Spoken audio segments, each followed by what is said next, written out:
Good evening, ladies and gentlemen. I'm Scott Miller, your vice chair.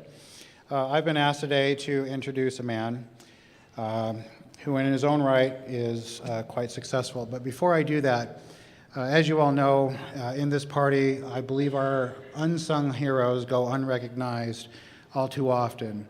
So in this instance, I'd like to take this opportunity to thank one of those unsung heroes who has put this whole event together mostly on her own, and that would be Cindy Quintana. Cindy.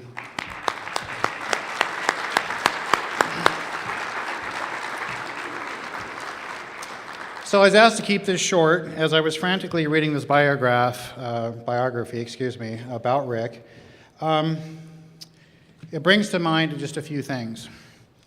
One, here's a man who worked diligently his whole life and has had several trials and tribulations to get over, through epilepsy and the difficulties in school that brought on, to selling in flea markets and finally opening up his own business, his pawn's shop in Las Vegas. And what that tells you is through hard work and effort, you can achieve a dream. Not only has Rick achieved that dream and been successful, he has gone from an employee base of something around 15 to over 50. He's gone from 70 people coming into his store on a daily basis to upwards of 5,000. If that's not the American dream, I don't know what is. But further than that, Rick gives back to his community. He now, I believe, is a chair of a charity that gives back to the epileptic foundations here in the United States. He's constantly raising money. I believe recently it was something over $100,000 for just one charity. So without further ado, I give you your keynote speaker, Rick Harrison.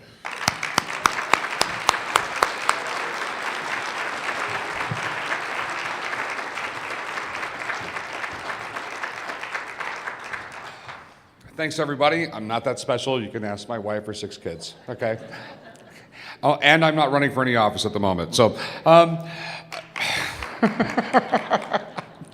all right. So, you've probably seen my show. I have a show that's on 150 countries. It's in 38 languages.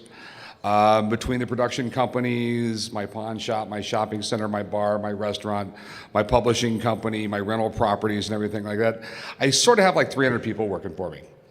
Okay? And if it was up to the government, I would have none. Because Bernie Sanders, there's some sort of weird Russian math where Bernie Sanders thinks that'll work. Okay? So let me just start off. I mean, people ask me, there's 100 questions people always ask me, so I sort of put it in a blender and come up with a whole story. So, more or less starts off, I was born in Lexington, North Carolina, and I came home from the hospital, and my parents brought me home to the trailer that my mom and dad had parked in my grandfather's backyard, because they couldn't even afford the trailer park. That's because my sister had Down syndrome, and the medical bills was killing them.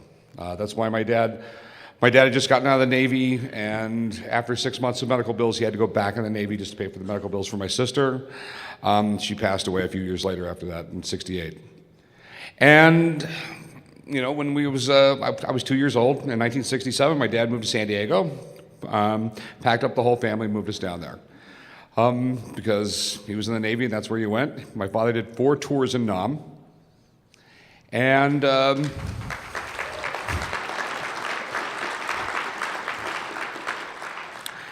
was growing up in San Diego, and then I was 8 years old, and I was laying in bed one night, and literally I was just looking at the wall, and everything turned upside down. Literally, when I looked forward, the floor was on the ceiling, and the ceiling was on the floor. And I felt a little funny, and then I woke up sometimes later. I couldn't walk. I was spitting chunks of blood out of my mouth. I'd eaten my tongue to pieces. And I had to crawl to my parents' bedroom.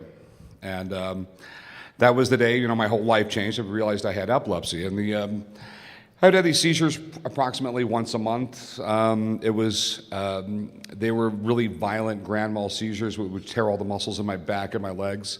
So generally, it was anywhere from 3 days to 2 weeks where I couldn't walk. And like I said, my dad was in the Navy. He definitely couldn't get out at this point because now he had a kid with some really bad medical problems. So my mom went to the library and she got me a book okay, called The Great Brain. And you guys will love this because it was about a kid in the 1890s growing up in Utah that declared at 8 years old he had a great brain and came up with all these schemes to make money.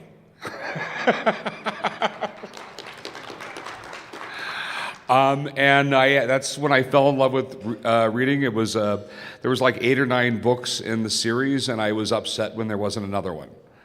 And I just started reading my entire life. I couldn't get enough of it. It was just what I did. As far as like government healthcare goes, I am a product of government healthcare. My dad was in the Navy. I saw military doctors my whole life. We do not want government healthcare. Okay. A doctor's visit for me for a 10-year-old boy consisted of this. We would go to Balboa Hospital. We would park in the parking lot, take the tram to the records division. We would take a number, wait for right around 45 minutes, and they would bring out my box because it wasn't a folder, it was a box. And then we would take the box to the doctor's office, which was most likely a new doctor because they changed my doctor every 3 or 4 months because they just cycled them in and out. And then there would always be the damn new young doctor who decided I needed a new medication that would put me into seizures and would be back at his office 3 days later.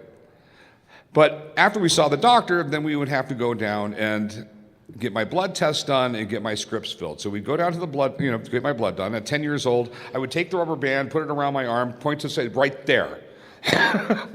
Because I was so used to them poking me to death. And then, right before we went there, we'd go to the pharmacy because when we dropped off the script at the military pharmacy, it was usually like 4 hours to get the prescription filled. So we'd go get the blood test after that, then we'd go have lunch, then we'd go sit at the pharmacy, and then we'd get home at 4 o'clock that night. And this was once a month. I got to bond with my mom, though. And so that was basically my childhood. My dad, mom and dad were into real estate. My dad is definitely a character. In 1958, him and his friends, they were troubled teens. They decided to borrow a truck from someone and not tell the owner about it. And that's how my dad joined the Navy. He, the judge basically said, boys, you want to join the military or you want to go to jail? They all raised their hand and they all joined the military. My dad's got a great story with that, too. He left the courthouse. He went to the recruiter, got the recruiter at 10 o'clock in the morning. Says, you're only 17. Go get your dad. They got to the recruiter at noon. My grandfather signed all the paperwork. My dad was back at the recruiters at 3 o'clock on a bus. Okay? And that's something I think we need to do today. We have kids that screw up, and we end up giving them a record for life and everything like that. Put them in the damn military. They're basically followers. My dad, the way the system is now, well, my dad would have been screwed up for life. He would have been a burden on society. I can't tell you how many millions my dad has paid in taxes. It's a ridiculous amount, I can guarantee you that. And these are some of the things that we're not doing anymore. Okay, and then back to my childhood, 16 years old, my dad is really, had been retired for 2 years from the military. My mom and dad are in real estate. They're, buying and selling property, and interest rates are now 21%, and they went BK. So they packed up the family, and we moved to the land of milk and honey, Las Vegas. And he opened up a small little coin shop, and business was all right. He was getting by. He had his $680 a month was his military pension. And the little coin shop was enough. He opened up a little bigger store. And I worked with him because I worked with my dad. That's what I did. I always wanted a pawn shop because I don't know why. I just bought and sold stuff all the time. I was a young entrepreneur. So I went down to the city of Las Vegas, a naive 22-year-old, said, I want to get a pawn license. And they said, no. And I go, well, why not? So they handed me, they go, here, read the law. So apparently in 1955, the good old boys in Las Vegas decided that they didn't want no more competition. So they passed a law saying that, when the city population got to 250,000, they would issue one more license. The weirdest thing about Las Vegas, the Strip is not actually in Las Vegas. That's county, cities farther down.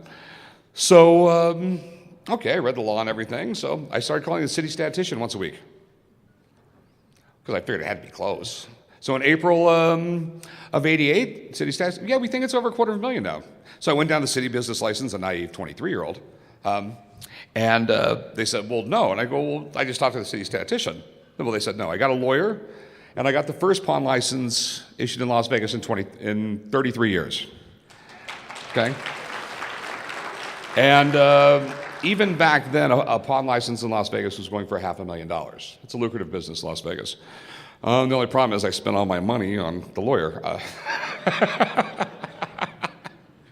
So, I opened up a little pawn shop. I realized really, really quickly that, these other pawn shops in Vegas, they're owned by large corporate chains.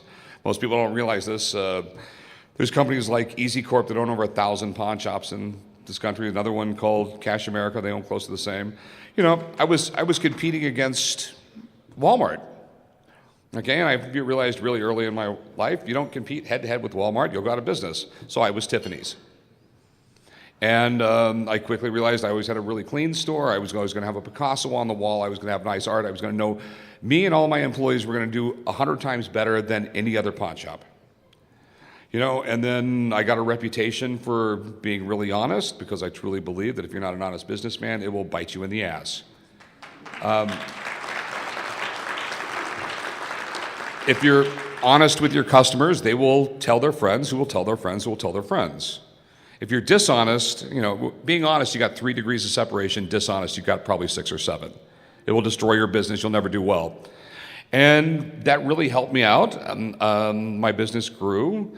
I kept on getting weirder and weirder stuff. And I also realized that if I put that weird stuff in my pawn shop and just put a crazy, ridiculous price tag on it and never sold it, when those tourists came to Vegas, when they went home, they would tell all their friends, you got to go to this weird pawn shop. They got Olympic medals on the wall. They got Super Bowl rings. They got Picassos. They got...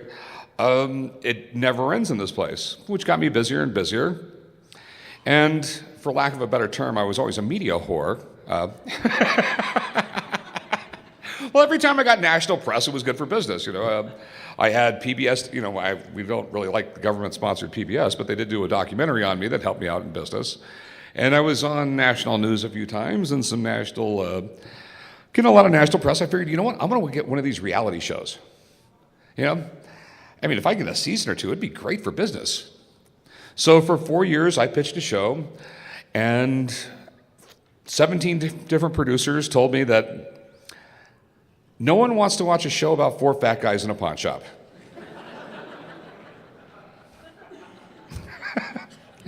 So, and through this time, other things in my life. I've built shopping centers. Before I was ever famous, I built shopping centers. I've had tons of businesses. I've always in my life, if I've seen an opportunity, I grabbed it. I've done dirt bikes and quads and 4-wheelers my whole life. So in 1998, I went out and bought a new quad. And I'm at the dealership. I go, well, how much are the paddle tires for the sand dunes? And the guy goes, $350. I said, you're crazy. I'll go on eBay. So I went home and went on eBay, and there was no one selling paddle tires. So a week later, I had $20,000 worth of paddle tires show up at my pawn shop. And I was in the paddle tire business for years. When my son was born, my newest son, he's just about to turn 13, wife called me up and says, I was just watching Oprah, and they got these really cool baby bottles. Will you order me some? I go, hold on. New mom, you're watching Oprah, and they got baby bottles that are cool. So 15 minutes later, I'm going, dude, I know I'm a pawn shop and it sounds weird, but I really need 5,000 baby bottles. Sold every one of them within 3 months, and I made $15,000.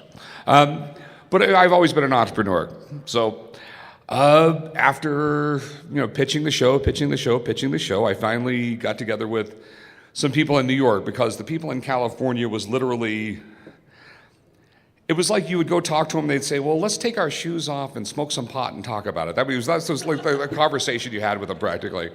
And so I started dealing with some people in New York. They saw, my vision. I wanted a show. I wanted, and from the get-go, I said, it's going to be a family show.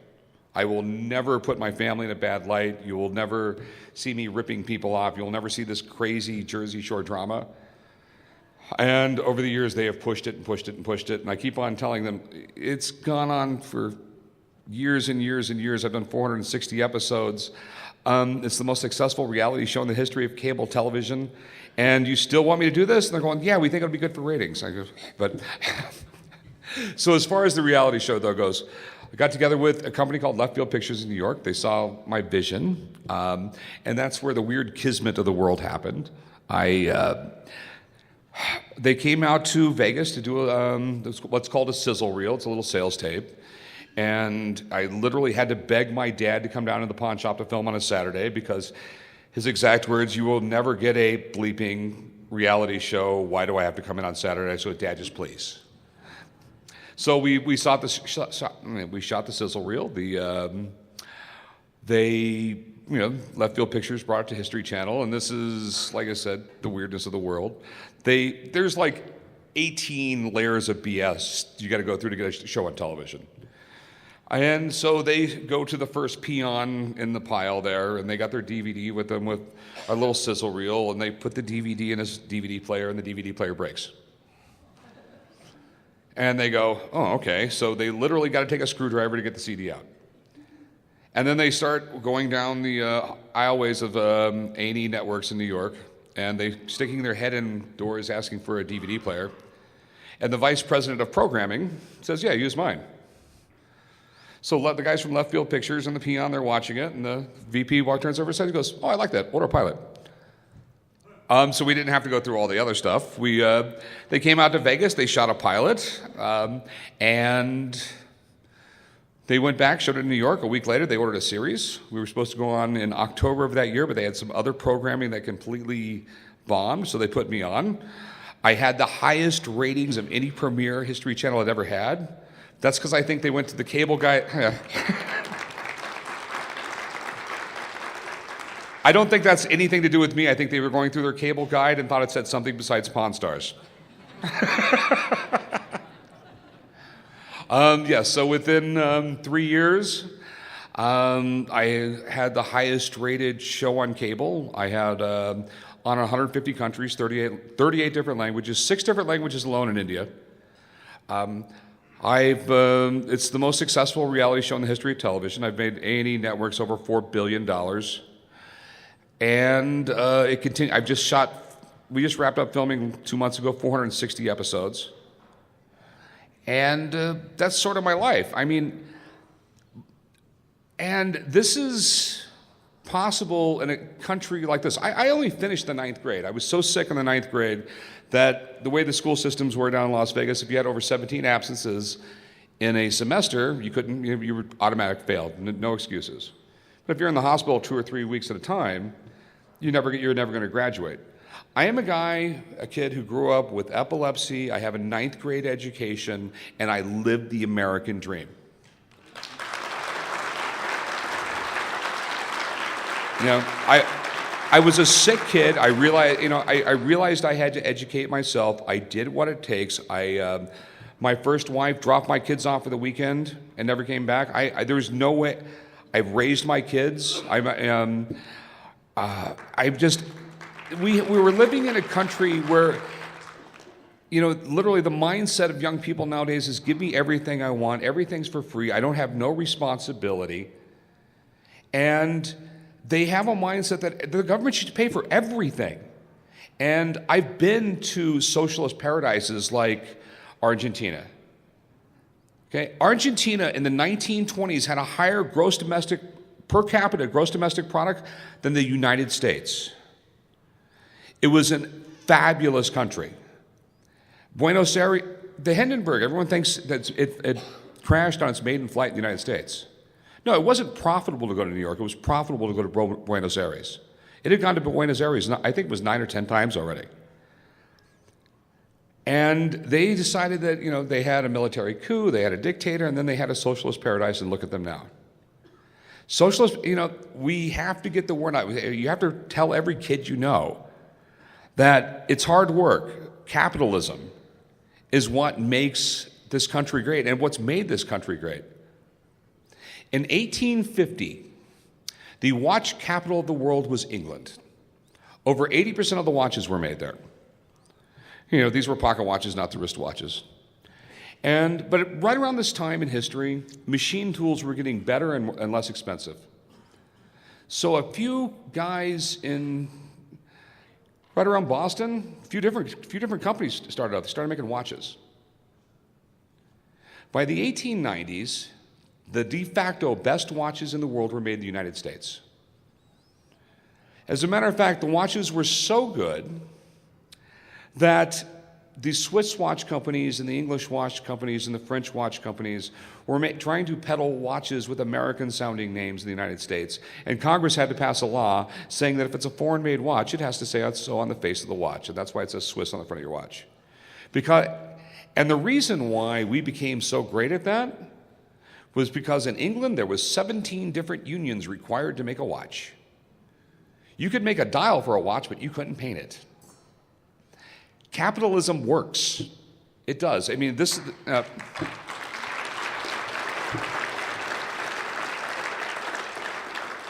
okay? I mean, God made me fat and bald, but he gave me the gift of gab, and I'm able to make money. If the government gets out of my way, I can make money and I can make jobs. And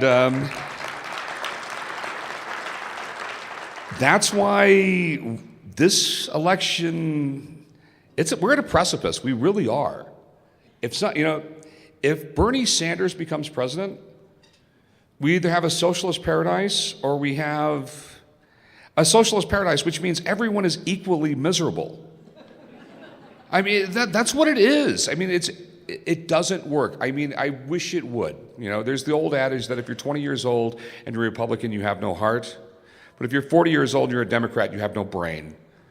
Okay? And we just have to go out there and shout the message. You just have to tell people it's a fact. Socialism doesn't work. Hard work does. And I'm going around. I mean, I got on television 6 months ago, started supporting Marco Rubio. I'm a celebrity. Okay? And you know how many... 80% of my endorsements dried up. You cannot be a celebrity and be a Republican. It will cost you money. And my agent was freaking out because he doesn't make money unless I make money. And that's why I'm doing that. I mean, I'm at a point in my life, I don't got to work if I don't want to. I enjoy it. As a matter of fact, I'm a ridiculous workaholic, and every time I come home really tired, my wife tells me it's self-inflicted. But that's why I'm doing this. I mean, I got 6 kids. I want them to have a good life. And that's basically the story of Rick, everybody.